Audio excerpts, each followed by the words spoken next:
da već duže vreme nešto ne štima između Ace Lukasa i Milice Pavlović, koji su pre 4 godine bili veoma bliski kada su objavili duetsku pesmu Kidaš me, potvrdila i sama pevačica na konferenciji za novinare povodom novog albuma Posesivna. Veliko poštovanje, dobrodošli na kanal Srbija Info.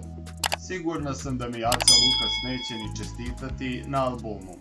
On je neko sa kim ja imam prelepe uspomene. I opet kažem, ne znam šta donosi noć, a šta dan, ali u ovom momentu mi nismo prijatelji.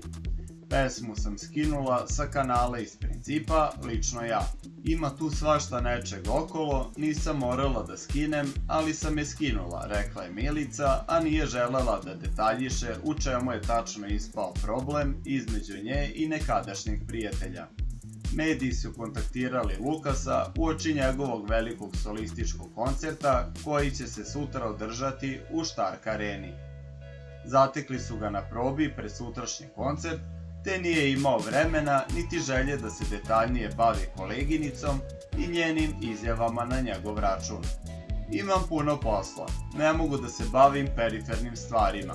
Bilo je sve što je Lukas ovim povodom rekao.